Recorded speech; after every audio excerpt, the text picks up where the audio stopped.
ठंड में सिर्फ गोभी आलू खाने वाला ससुराल। लगता है इस बार सर्दी कुछ ज्यादा ही बरसेगी। हाँ, मैं तो आज घर पर बहुत सारी सब्जियां लेकर जाऊंगी और बढ़िया बढ़िया सूप और साथ में शकरकंदी भी बनाऊंगी। क्या बात है, तूने तो मेरे मुंह में भी पानी ला दिया। तो चल फिर दोनों साथ में ही मॉल जाकर सब्जी खरीदते हैं। मैं भी आज घर पर कुछ बढ़िया चटपटा सा बनाऊंगी। हाँ चल, मेरे बच्चों ने तो आज खासकर स्पेशल डिमांड की थी, इसलिए अब उनके लिए तो बनाना ही होगा। अब बच्चों की फरमाइश है तो उन्हें हम कैसे ठुकरा सकते हैं।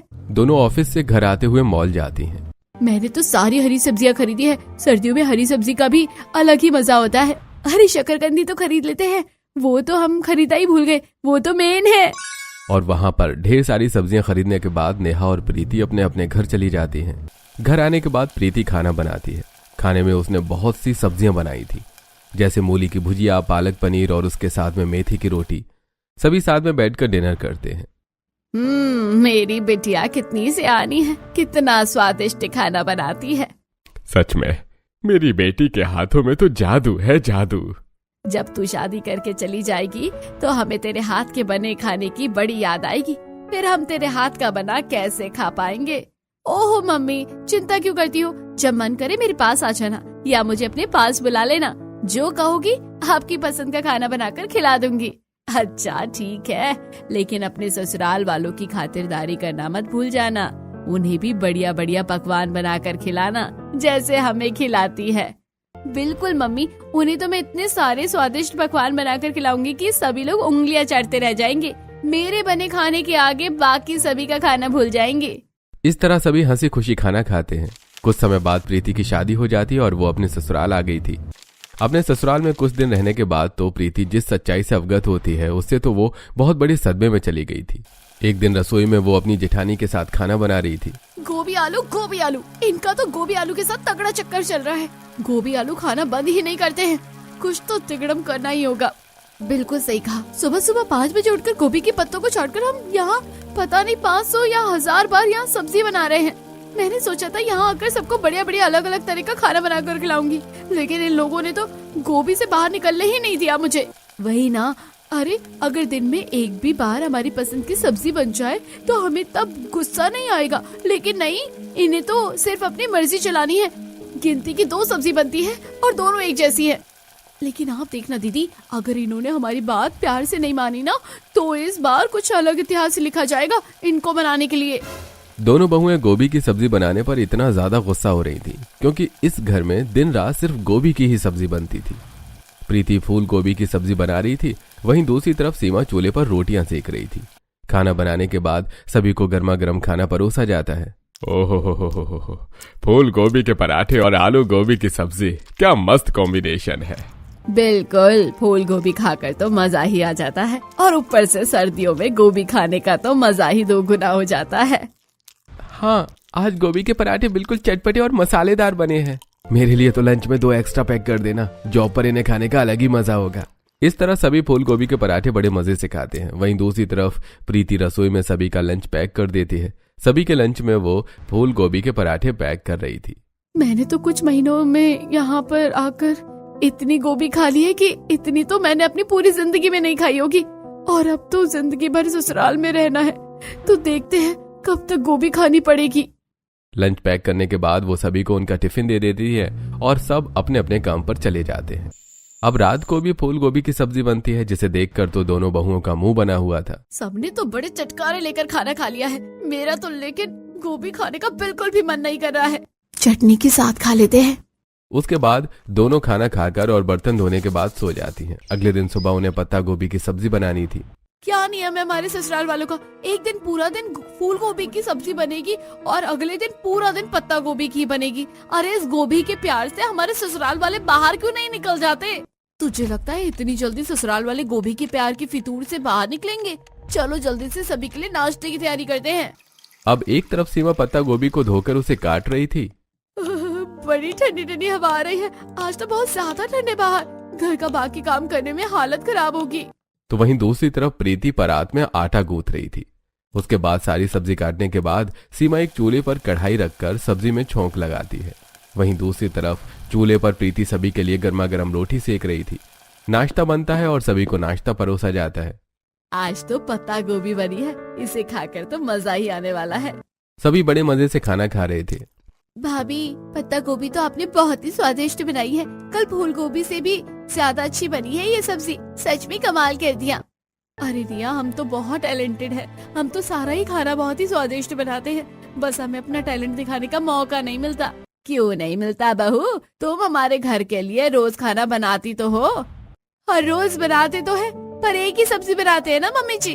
अब अगर हमें अलग अलग तरह का खाना बनाने का मौका मिले तो हम दिखाएं आपको अपना जलवा कि हम कितनी सारी डिशेस बहुत मस्त तरीके से बना सकते हैं।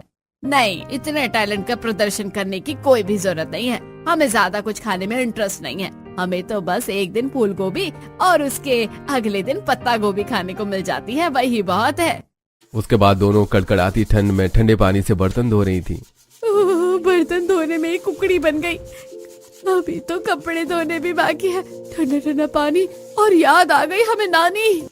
इसके बाद दोनों घर का सारा काम खत्म करती हैं। सबसे पहले घर में झाड़ू लगाती हैं, उसके बाद पोंछा लगाकर दोनों कपड़े धोकर छत पर सुखाती हैं।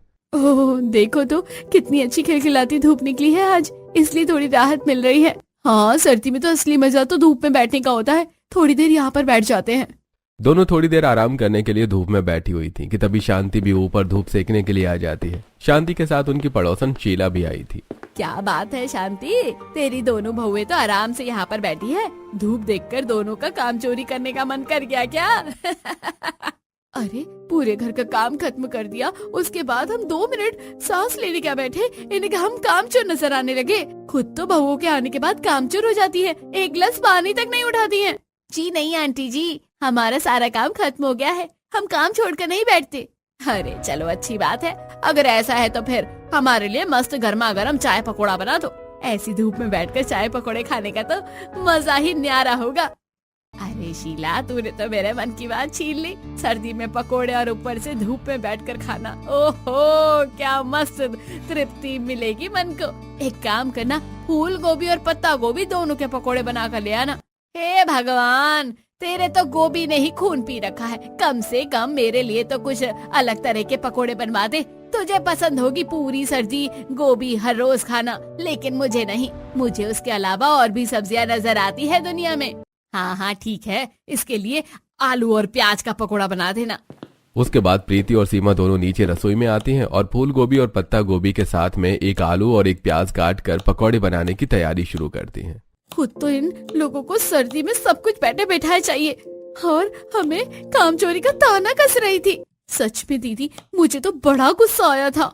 अब दोनों ही थोड़े बहुत फूल गोभी और पत्ता गोभी के पकौड़े बनाती हैं। साथ में उन्होंने कुछ आलू और प्याज के भी पकौड़े बना लिए थे। दीदी, आलू और प्याज के पकौड़े कुछ ज्यादा नहीं बन गए? अगर हम ऊपर शीला आंटी के लिए इतने सारे पकोड़े लेकर जाएंगे तो शायद मम्मी जी नाराज हो जाएंगी कि हमने इतने आलू और प्याज के पकोड़े क्यों बना दिए। अरे प्रीति, ऊपर कौन लेकर जा रहा है? ऊपर तो हम शीला आंटी के लिए सिर्फ एक आलू और प्याज का ही पकोड़ा लेकर जाएंगे, बाकी सब तो मैंने अपने खाने के लिए बनाए हैं। अब हमें भी तो अपने मुंह का स्वाद थोड़ा अच्छा करना होगा ना। वाह दीदी, मानना पड़ेगा, आपने तो मौके पर चौका मार दिया। इसी को तो कहते हैं होशियारी। अब दोनों शीला और शांति के लिए ऊपर चाय पकौड़े ले जाती हैं और उन दोनों को देती हैं। दोनों धूप में बैठकर पकौड़े खाती हैं। बड़ा मजा आ रहा है फूल गोभी और पत्ता गोभी के पकोड़े में, तो बहुत मस्त होते हैं। इतने सारे पकोड़े खाकर तो मजा आ गया। तुझे तो मजा ही आ गया, लेकिन कितनी कंजूस है। मेरे लिए सिर्फ एक ही आलू का पकोड़ा था और एक प्याज का, शुरू होने से पहले ही खत्म हो गए। हालांकि अच्छा लगा, पर और होते तो और मजा आता। अरे तो फिर दोनों गोभी के पकोड़े हैं, इन्हें खा ले। इन्हें खाने में कैसी शर्म है। हाँ, अब मजबूरन खाने ही होंगे। शीला लेती तो मजबूरी का नाम है, लेकिन फिर भी फूल गोभी और पत्ता गोभी के कई पकौड़े गटक जाती है। वहीं दूसरी तरफ नीचे प्रीति और सीमा भी छुपकर रसोई में आलू और प्याज के पकौड़े खा रही थी। यार मजा ही आ गया, इतने दिनों बाद कुछ अलग खाने को मिल रहा है। और पकोड़े बने भी तो कितने ज्यादा स्वादिष्ट है। सच में इन्हें खाकर तो एक नंबर का स्वाद आ गया। इस तरह दोनों पकौड़े खा लेती हैं और दिन गुजर रहे थे, लेकिन हर रोज घर में फूल गोभी और पत्ता गोभी ही बन रही थी। एक दिन दोनों बाजार में सब्जी लेने जा रही थी। बाहर बहुत तेज ठंडी हवा का झोंका चल रहा था, जो बिल्कुल सीने को चीरते हुए जा रहा था। यार कसम से, इतनी ठंड के मौसम में तो कुछ काम करने का मन ही नहीं करता। मन कर रहा है कि अपने मायके चली जाऊं और जब तक ठंड खत्म नहीं होती तब तक वापस ना ही लौटूं। हाँ दीदी, मुझे भी अपने मायके की बहुत याद आ रही है। कहाँ वहाँ पर तो मैं आराम से एक तो रजाई में लेटी रहती थी और दूसरा अपनी मर्जी का खाना बनाकर खाती और खिलाती भी थी। यहाँ इतनी ठंड है कि पूरा दिन घर का काम भी करो और ऊपर से अपनी मर्जी का खाना तक नहीं खा सकते। मेरी तो किस्मत ही खोटी है। अरे सिर्फ तुम्हारी नहीं, तुम्हारे साथ मेरी भी है। दोनों बात करते हुए सब्जी वाले ठेले के पास पहुंच जाती हैं। भैया 5 किलो फूल गोभी और 5 किलो पत्ता गोभी कर दो और उसके साथ 2 किलो आलू और 1 किलो प्याज टमाटर कर देना। दोनों सब्जी लेने के बाद घर वापस आ जाती हैं। घर आने के बाद सीमा देखती है कि उसके छोटे बहन भाई वहां आए हुए थे, जिन्हें देखकर सीमा बहुत खुश होती है। अरे सोनिया और आरव, तुम दोनों कैसे हो और अचानक से तुम दोनों का यहाँ आना कैसे हुआ? दरअसल दीदी, यहाँ शहर से हमारा एक इम्पोर्टेंट एग्जाम था तो इसलिए यहाँ आना हुआ, तो सोचा आपसे भी मिलते चले। अरे बिल्कुल, ये तो तुमने बहुत ही अच्छा किया। बैठो, मैं तुम दोनों के लिए चाय नाश्ता बना कर लाती हूँ। सीमा अपने छोटे बहन भाई के लिए चाय नाश्ता बनाती है और उनके साथ बैठकर गप्पे लड़ाती है। और बताओ दीदी, यहाँ पर सब ठीक है ना? हाँ, और तुम बताओ, घर पर मम्मी पापा ठीक है ना? हाँ दीदी, बिल्कुल सब ठीक है। इस तरह सभी आपस में बात कर रहे थे और फिर रात के खाने का समय हो जाता है। मम्मी जी, आज खाने में क्या बनाना है? अरे क्या बनाना है, वही आज पत्ता गोभी का दिन है तो आलू और पत्ता गोभी की सब्जी बनेगी, और क्या बनेगा। उसके बाद सीमा और प्रीति रात को रसोई में जाकर फिर से पत्ता गोभी की सब्जी बनाती हैं। दोनों सब्जी काट रही थी। बताओ, मैंने मम्मी जी से पूछा कि क्या बनेगा तो बोली कि पत्ता गोभी, और क्या बनेगा। अरे मेरे बहन भाई आए थे तो कम से कम उनके लिए कोई अच्छी सब्जी तो बनवा देती। अब खुद से बोलने में भी कितना अजीब लगता है। मैं कह रही हूँ ना दीदी, इनकी रेलगाड़ी पत्ता गोभी और आलू गोभी की पटरी पर फंसी है, आगे बढ़ ही नहीं सकती। अब रात को सभी साथ बैठकर खाना खाते हैं। अगले दिन सुबह फिर से खाने में आलू गोभी की सब्जी बनती है और फिर रात को दोबारा फूल गोभी की सब्जी बनती है। सब खाना खा रहे थे तब सोनिया कहती है, लगता है आप लोगों को गोभी कुछ ज्यादा ही पसंद है। सब खाना खाकर सो जाते हैं। अगले दिन सुबह जब सीमा और प्रीति रसोई में खाना बनाने जा रही थी तब रिया उन्हें रोकते हुए कहती है, अरे रुकिए भाभी, आज आप दोनों खाने में कुछ अलग बना देना। ये बात सुनकर शांति भड़कते हुए कहती है, अरे क्यों, आज खाने में भला कुछ अलग क्यों बनना है? क्योंकि मम्मी, घर में मेहमान आए हैं और हमेशा उनके सामने एक ही तरह का खाना बनना अच्छा नहीं लगता ना। अब हम पिछले 2 दिन से आलू गोभी या पत्ता गोभी ही बना रहे हैं। मेहमान तो खाकर पक जाएगा और फिर हमें पसंद है तो इसका मतलब ये तो नहीं ना कि उन्हें भी एक तरह का खाना खिलाया जाए। हमारी क्या ही इज्जत रह जाएगी। बात तो तू बिल्कुल सही कह रही है बेटा, इस बारे में तो मैंने सोचा ही नहीं। मेहमानों की तो अच्छे से खातिरदारी होनी चाहिए और हमने उनके लिए कुछ स्पेशल बनाया ही नहीं। एक काम कर बहू, आज घर में कुछ अच्छी सी सब्जी बना ले। यह बात सुनकर तो सीमा और प्रीति की खुशी का कोई ठिकाना ही नहीं था। इतने दिनों बाद उन्होंने ऐसा कुछ सुना था।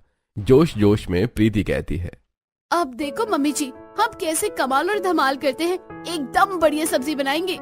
फिर बस दोनों बहुएं जल्दी से तैयार होकर सब्जी मार्केट जाती हैं और जल्दबाजी में कोट पहनना भूल जाती हैं, जिसकी वजह से बाहर ठंडी हवा में उन्हें बहुत ठंड लग रही थी। अरे अरे मर गई, इतनी ठंड में तो जल्दीबाजी में कोट पहनना भी भूल गई। अरे दीदी, ये जल्दीबाजी का नहीं, खुशी का नतीजा है। खुशी में ही तो जल्दीबाजी में घर से बाहर उड़ान भर गए, जिसके चक्कर में कोट भी नहीं पहना। कोई बात नहीं, लेकिन इतनी बड़ी खुशखबरी है, थोड़ी सी तो ठंड बर्दाश्त कर ही सकते हैं। खुशी खुशी में ही दोनों ठंड में कांपते हुए मंडी पहुंच जाती हैं और वहां पर ढेर सारी सब्जी ऑर्डर करती हैं। कद्दू, बैगन, पालक, मेथी, 2 किलो आलू, भिंडी, अरबी, लौकी, टिंडा, तोरी। भैया आज तो आप सारी सब्जी पैक कर दो। अरे क्या बात है भाभी जी, आज तो आप दोनों फूल गोभी और पत्ता गोभी के अलावा भी बहुत सारी सब्जी ले रही हो। अरे भैया बस क्या बताएं, बड़े दिनों बाद हमें दूसरी सब्जी खाने का मौका जो मिला है, इसलिए सब दे दो। हम बहुत सारे पकवान बनाकर खाएंगे। ढेर सारी सब्जी लेकर दोनों घर आ जाती हैं और उसके बाद दोनों ही आज खाने में बहुत तरह की सब्जियां बनाती हैं। खाने में पनीर, पालक, मूली की भुजिया, बथुए का रायता, आलू, गाजर और घिया की सब्जी थी। वाह दीदी, आप दोनों ने तो कमाल कर दिया, इतना सारा खाना बना कर रख दिया हमारे लिए। हाँ, आराम से खाओ, सब तुम्हारे लिए ही बना है। लेकिन इतना कुछ बनाने की क्या जरूरत थी दीदी? अरे बच्चों, शर्माओ मत, खाओ। अब तुम्हारे लिए तो इतना कुछ बनाना बनता ही है। पहले सोनिया और आरव खाना खाते हैं और इतना सारा खाना बनने की खुशी में प्रीति और सीमा भी खाना खाने बैठ जाती हैं। लेकिन बाकी सब खाना देखकर खुश नहीं थे, क्योंकि उन्हें तो अपनी फूल गोभी और पत्ता गोभी की याद आ रही थी। आप सब खाना क्यों नहीं खा रहे? बस मेरा तो पेट भर गया। अरे मेरे लिए तो बहू रात को थोड़ी गोभी की सब्जी ही बना देना, अभी इतना खाने का मन नहीं है कुछ। गोभी की सब्जी न होने से कोई भी ठीक से खाना नहीं खाता, लेकिन वहीं दूसरी तरफ प्रीति और सीमा को तो बहुत अच्छा लग रहा था।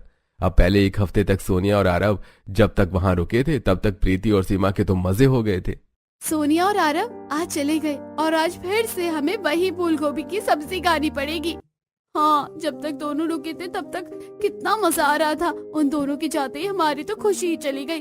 अब फिर से घर में हर रोज वही बोरिंग खाना। अब एक हफ्ता इतना अलग और स्वादिष्ट खाना खाकर दोनों को ही वो खाना जम गया था। अब जब दोनों ही फूल गोभी या पत्ता गोभी खा रही थी तो दोनों का खाना खाने का बिल्कुल भी मन नहीं करता था। 2 दिन बाद मम्मी जी, जैसे हमने पिछले हफ्ते इतनी सारी अलग अलग स्वादिष्ट सब्जी बनाई थी, वो खाना बहुत स्वादिष्ट था ना? हाँ हाँ ठीक था। तो क्या हम खाने में उन्हें बना सकते हैं? बिल्कुल नहीं। तुम्हें पता है ना, पिछले हफ्ते हम में से किसी ने ठीक से खाना नहीं खाया था, इसलिए घर में अब से फिर से फूल गोभी या पत्ता गोभी ही बनेगी। हाँ मम्मी जी, हमने फूल गोभी या पत्ता गोभी आलू की सब्जी बनाने के लिए मना नहीं किया। हम कह रहे थे कि आपके लिए हम गोभी बना देंगे और अपने लिए कोई दूसरी सब्जी बना लेते हैं। अरे तुम बहुओं के भी कितने नखरे बढ़ गए हैं। इतनी महंगाई का जमाना है और घर में 2-2 सब्जियां बनेगी? बिल्कुल नहीं। एक सब्जी बन रही है ना, सबके लिए उसी में काम चलाओ। दोनों निराश होकर रसोई में जाकर फिर से खाने में पत्ता गोभी बना रही थी। मेरा तो अभी इस पत्ता गोभी को काटने का बिल्कुल भी मन नहीं कर रहा। मैं तो चाहती हूँ कि अभी फिर से मैं दोबारा दूसरी सब्जी को काटूं और उसका स्वादिष्ट खाना बनाऊं, लेकिन मम्मी जी ने कैसे हमें सुना दिया। काश हम दूसरी सब्जी खा पाते। ऐसा पॉसिबल ही नहीं है। जब तक घर में मेहमान थे तब तक घर वालों ने कुछ नहीं कहा, उनके जाते ही सब फिर से असली रूप में आ गए। दोनों सब्जी काटते हुए कुछ सोच रही थी, तभी प्रीति को एक शानदार आइडिया आता है। मेरे पास दीदी एक आइडिया है। क्यों ना हम घर में और मेहमान बुला ले, जिनके आने के बाद मम्मी जी दूसरी सब्जी बनाने के लिए हमें मना कर ही नहीं पाएगी। हम बुला तो लेंगे, लेकिन कितने ही दिन के लिए बुला लेंगे और हर बार कितने ही मेहमानों को बुलाकर ऐसे काम चलाएंगे। अरे दीदी, अगर दूसरी सब्जी खानी है तो हमें क्यों ना दुनिया जहान के मेहमानों को ही बुलाना पड़ेगा, लेकिन हम बुलाकर रहेंगे। मैं कल ही अपने भैया भाभी को बुला लेती हूँ। ठीक है, अगर अपनी पसंदीदा सब्जी खानी है तो ऐसा ही करना होगा। बस फिर क्या था, बिना देरी किए प्रीति फोन घुमाती है और अगले ही दिन अपने भैया भाभी को अपने ससुराल में बुला लेती है। भैया भाभी, आप दोनों आ गए? हाँ, हम आ तो गए, लेकिन ये बताओ कि यहाँ पर सब ठीक तो है ना? तुमने अचानक से इतनी अफरा तफरी में हमें यहाँ क्यों बुला लिया? हाँ प्रीति, कोई बात थी क्या अर्जुन? अरे नहीं भैया भाभी, कोई बात नहीं थी, बस आप दोनों से मिलने का मन कर रहा था। बाकी अर्जुन, बात तो है, लेकिन हमारा काम तो चल गया। अब प्रीति के भैया भाभी एक दिन के लिए रुकते हैं। सुबह और शाम खाने में बहुत ही स्वादिष्ट और अलग तरह की सब्जी बनती है, जिसकी वजह से सीमा और प्रीति को बड़ा मजा आता है रात के खाने में। अरे बहू, मेरी आलू गोभी बनाई है ना? पापा जी, आप लोगों के लिए आलू गोभी तो हमने बना दी है। एक तरफ उनके ससुराल वाले आलू गोभी खा रहे थे, वहीं दूसरी तरफ सीमा और प्रीति पवन और रितु के साथ चाप और अपनी पसंदीदा सब्जी खाती है। अब अगले दिन प्रीति के भैया भाभी भी चले जाते हैं। अब हम किसे बुलाएंगे? एक काम करती हूँ, आज मैं अपने कजिन भैया भाभी को बुला लेती हूँ। हाँ बिल्कुल दीदी, जल्दी बुलाओ उन्हें।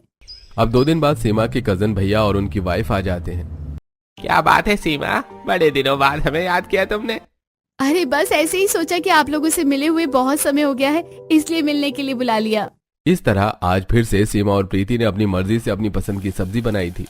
अब वो कभी किसी अपने कजन भाई को बुलाती तो कभी किसी कजन सिस्टर को। एक दिन प्रीति की मौसी की लड़की उससे मिलने आती है। तू भी ना प्रीति, मेरे पीछे ही पड़ गई थी आने के लिए। तुझे पता है ना मैं कितना इम्पोर्टेंट काम छोड़कर आई हूँ तेरे लिए। सॉरी बाबा, लेकिन अपना इम्पोर्टेंट काम बाद में कर लेना। तू यहाँ पर मुझसे मिलने आई है, वो भी बहुत नहीं है। हाँ बहुत है, लेकिन हम अभी पिछले महीने इवेंट पे मिले तो थे। तूने मुझे इतना अफरा तफरी में क्यों बुलाया? कुछ अर्जेंट काम तो नहीं था? नहीं, तुझसे मिलने का मन था इसलिए बुला लिया। चल बैठकर गप्पे लड़ाते हैं। उसके बाद प्रीति पलक के लिए चाय नाश्ता बनाती है और रात को खाने में उसके लिए बैंगन, भिंडी और दाल मखनी बनाती है। अगले दिन सुबह, यार कल की दाल मखनी खाकर तो मजा ही आ गया। कितनी स्वादिष्ट बनी थी ना। सच में दीदी, मेरी टंग के टेस्ट बड तो वही गोभी खाकर इन सब का स्वाद भूल गए थे। अब जाकर सब अच्छा लग रहा है। वहीं दूसरी तरफ हॉल में शांति, रमेश और रिया बैठकर टीवी देख रहे थे। तब आजकल हमारे घर में मेहमानों का आगमन कुछ ज्यादा ही नहीं हो गया है। वही माँ, इतने मेहमान आ रहे हैं। मुझे तो पता भी नहीं था कि हम इतने लोगों को जानते हैं। हमारा घर तो होटल बनकर रह गया है। वहीं दूसरी तरफ सीमा और प्रीति अब ये सोच रहे थे कि और किसे बुलाया जाए। हमने अपने मामा मौसी चाचा सभी के खानदान को बुला लिया है। अब तो कोई भी मेहमान भी नहीं बचे हैं। जो बचे हैं उनके पास टाइम नहीं है आने का। बिल्कुल सही कहा। मेरी एक दूर की कजन ने भी आने को मना कर दिया। मैंने अपनी बुआ की मौसी की लड़की की बहन की बेटी को बुलाया था। वो भी पिछले हफ्ते आ गई थी, लेकिन मैंने उसकी भी बहन को बुलाया तो उसने मना कर दिया। आइडिया, मैं अपनी सहेली को बुला लेती हूँ। हाँ हाँ बिल्कुल, जिसे बुलाना है बस बुला लो। हमें तो टेस्टी टेस्टी खाना खाने से मतलब है। प्रीति नेहा को कॉल करती है और उसे आने की जिद करती है। अच्छा बाबा ठीक है, आ जाऊंगी, लेकिन मेरे साथ मेरे बच्चे भी आएंगे, याद रखना। हाँ हाँ बिल्कुल ठीक है। अब अगले दिन नेहा अपने तीनों बच्चों के साथ वहां पर आ जाती है। वो पूरे 1 हफ्ते के लिए रुकने आई थी। बिल्कुल सही क्या तूने आकर। अब हम मजे करेंगे। अब सीमा और प्रीति अपनी मर्जी का खाना तो बना पा रही थी, लेकिन उन 3 बच्चों ने घर का बुरी तरीके से हाल किया हुआ था। कोई फ्रिज का गेट खोला छोड़ देता था तो कोई चद्दर को उठाकर ही फेंक देता था। अरे प्रीति, अपनी दोस्त नेहा को तो बुलाओ जल्दी। इन्होंने तो पूरे घर में हंगामा मचा दिया है। दीदी वो तो शाम को ही आएगी, उसकी इम्पोर्टेंट मीटिंग है। अब दोनों कमरे की चद्दर ठीक करती हैं तो बच्चे बाहर जाकर सोफे पर उछलना कूदना शुरू कर देते हैं। अरे बच्चों, तुम तीनों इस तरह कूदो मत, सोफा तोड़ दोगे क्या? लेकिन आंटी हमें तो बहुत मजा आ रहा है। उन्हें सोफे से हटाया जाता है तो तीनों पाउडर का डिब्बा लेकर आते हैं और पूरे घर में हर जगह एक दूसरे के ऊपर पाउडर उड़ाने लगते हैं। सभी लोग पाउडर में लथपथ हो गए थे। मैं तो बिल्कुल एकदम सफेद चुड़ैल लग रही हूँ। मैं भी किसी चुड़ैल से कम नहीं लग रही भाभी। ये बच्चे तो सच में बहुत शैतान हैं। पूरे फर्श पर पाउडर ही पाउडर हो जाता है। जब पाउडर का डिब्बा ही खत्म हो जाता है तो और यार, पाउडर के साथ खेलने में बड़ा मजा आ रहा है, लेकिन पाउडर ही खत्म हो गया। शुक्र है पाउडर खत्म हो गया, जान छूटी। लेकिन अभी बच्चों का आतंक कहाँ रुकने वाला था। तीनों बच्चे 100 नंबर पर डायल करके पुलिस को भी बुला लेते हैं, जिसके बाद बड़ी मुश्किल से रमेश उन्हें सारी बात समझाता है। अरे इन बच्चों की वजह से आज तो हमें पुलिस के डंडे भी पड़ने वाले थे। बड़ी मुश्किल से उन्हें भेजा है समझाकर। कितनी माफी मांगी है। अरे इन्हें समझाकर तो मैं बहुत परेशान हो गई हूँ, पर समझने का नामो निशान तक नहीं। इस तरह बच्चे कोई चीज खराब कर देते कभी तो कभी कुछ। पूरा दिन घर में उछल कूद रहती। न कोई ठीक से सो पाता था और न ही शांति से बैठकर 2 पल चैन के ले पाता था। 1 हफ्ता बीत जाता है। तुम कहो तो मैं कुछ दिन और रुक जाती हूँ, बच्चों का बड़ा मन लग गया है यहाँ पर। ये बात सुनकर सीमा और प्रीति की हालत टाइट हो जाती है। अरे नहीं नहीं, बच्चों का भी बहुत नुकसान हो रहा है पढ़ाई का। उन्हें स्कूल भी जाना होगा। अरे इतनी चिंता मत करो, अभी 2 दिन की छुट्टी बाकी है। अब नेहा अगले 2 दिन रुक जाती है और जिसकी वजह से सीमा और प्रीति बहुत ज्यादा परेशान हो गए थे। नेहा और बच्चों के जाने के बाद सभी ससुराल वाले चैन की सांस लेते हैं। एक बात बताओ, आजकल हमारे घर में इतने मेहमान अचानक से आना कैसे शुरू हो गए? ऐसा क्यों लग रहा है कि दाल में कुछ काला है? मुझे तो पूरी दाल ही काली लग रही है मम्मी। तब प्रीति और सीमा शांति को सारा सच बता देती है। तो हमने अपनी पसंद की सब्जी खाने के लिए मेहमानों की घर में लाइन लगा दी, क्योंकि हम गोभी खाकर हद से ज्यादा पक गए थे और हमने देखा कि सोनिया और आरव के आने के बाद मेहमानों के लिए अलग अलग खाना बन रहा है, इसलिए हमने ऐसा किया। हे भगवान, सिर्फ एक ही सब्जी खाने के लिए तुमने इतना बड़ा ड्रामा किया। इससे अच्छा होता कि भले ही बजट थोड़ा ऊपर जाता, लेकिन तुम्हारी पसंद की सब्जी ही बनवा लेती। कम से कम इन बच्चों की वजह से इतना नुकसान हुआ और इतने सारे मेहमान आए, तब भी बजट ऊपर चला ही गया था ना। और तुम्हें मुझे पहले बोलना चाहिए था। किसी भी बात को घुमा फिराकर इस तरह करना इसका सॉल्यूशन नहीं होता। आगे से ऐसा मत करना। बिल्कुल नहीं मम्मी जी, हम तो नहीं करेंगे। ऐसा करके हम बहुत परेशान हो गए हैं और नुकसान झेला सो अलग। मेरा फेवरेट कप तोड़ दिया बच्चों ने और फोन भी खराब कर गए। चलो फाइनली सब ठीक तो हो गया। आज से घर में हमारे लिए आलू गोभी बनाना और तुम्हें जो पसंद है अपनी पसंद की सब्जी भी बना सकती हो। ये बात सुनकर सीमा और प्रीति बहुत खुश हो जाती हैं और अब घर में आलू गोभी के साथ उनकी पसंद की सब्जी बनना भी शुरू हो जाती है।